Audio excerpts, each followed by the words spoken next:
Hello students, we studied the structure of microsporangium and stamen. Now we are start to the structure of pollen grains. And pollen grains morphological we study that every flower has different type of pollen grains. And we do study of in 11th and 12th mainly three types of flowers pollen grain: hibiscus rosa, rose and sunflower.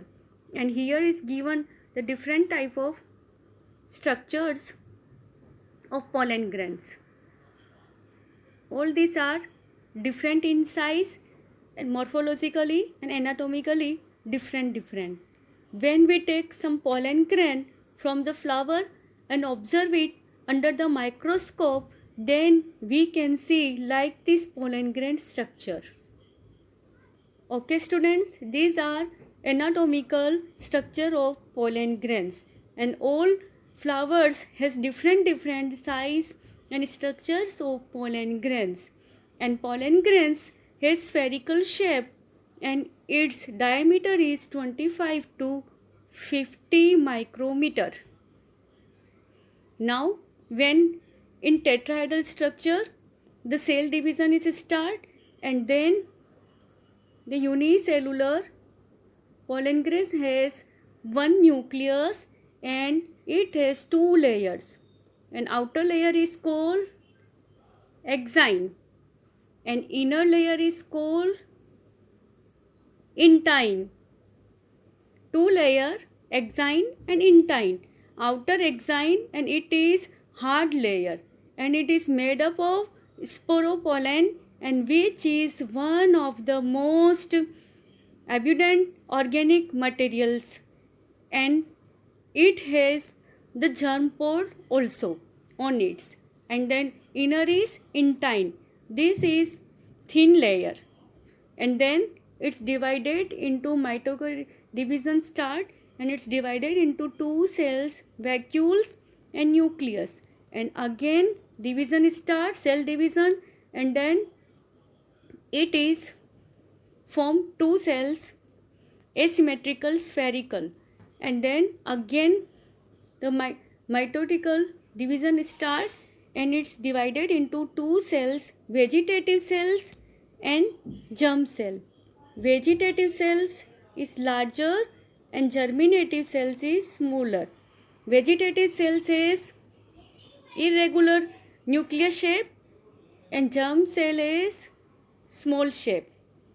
Like this complete mitotical division, the formation of pollen grains occurs.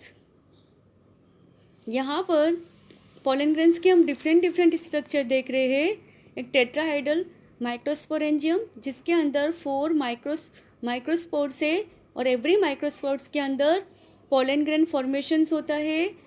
Mitotic division से यहाँ पर sales जो दी हुई है ऊपर first, उसकी 2 layers होती है, exine and intine, outer exine inner intine. फिर आगे जा कर के ये 2 सेल्स के अंदर डिवाइड होते हैं, एक में वैक्यूल्स बनती है, दूसरे में न्यूक्लियस. फिर से यह डिवाइड होता है और इसके अंदर है सिमेट्रिकल स्फेरिकल शेप का बनता है. फिर से इसके अंदर डिवाइड हो करके 2 सेल्स बनती है उस न्यूक्लियस से. ऊपर वाली वेजिटेटिव सेल्स जो लार्जर होती है, नीचे वाली जर्मिनेटिव सेल जो स्मॉलर है, और पोलन ग्रेन्स के अंदर जर्म पोर होता है, उसी से सेल डिवीज़न स्टार्ट होता है. ओके स्टूडेंट्स,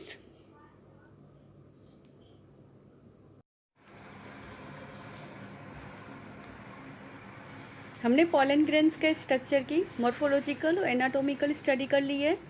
और पोलन ग्रेन्स जो होते हैं वो हमने देखा है डिफरेंट साइज और शेप्स के होते हैं डिफरेंट फ्लावर्स में. इसके जो साइज़ होती है वो बहुत स्मॉल साइज़ होती है, 25 to 50 माइक्रो डायमीटर की.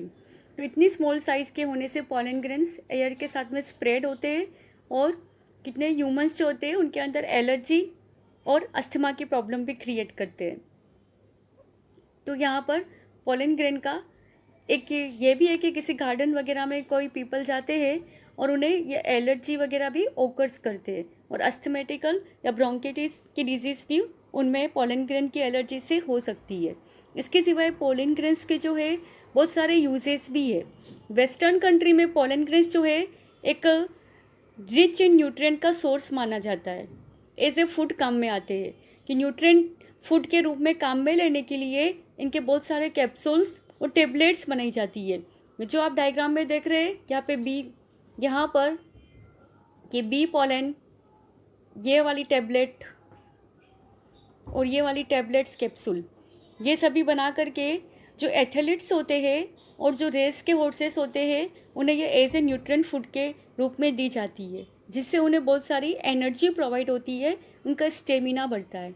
इस तरह से आपने देखा कि पोलन ग्रेन का एक मोस्ट इम्पोर्टेंट यूज़ भी है कि वो एज ए न्यूट्रिएंट फूड के रूप में काम में आता है, जो मोस्ट ऑफ वेस्टर्न कंट्रीज़ में यूज़ में लिया जाता है। इस तरह से पोलन ग्रेन का स्ट्रक्चर की हमने कंप्लीट स्टडी कर ली है, मॉर्फोलॉजिकल भी, एनाटॉमिकल भी।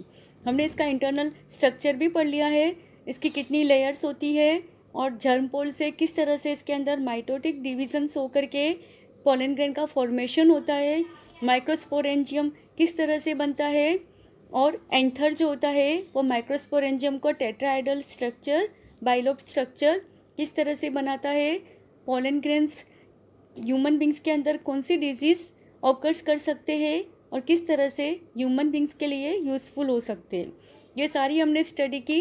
तो इन सबसे क्या एक सेंस निकला है कि यह male reproductive part of flower है, male reproductive gamete of flower है, जिसके बिना पॉलिनेशन और रिप्रोडक्शन इन फ्लावर इनकम्प्लीट है। जब यह मैच्योर हो जाते हैं पोलन ग्रेन, तो पॉलिनेशंस के थ्रू यह स्टिग्मा स्टाइल में होते हुए ओवरी के जाकर ओव्यूल से फर्टाइल हो जाते हैं। इस तरह से यह रिप्रोडक्शन को ओकर्स करते हैं। Thank you students.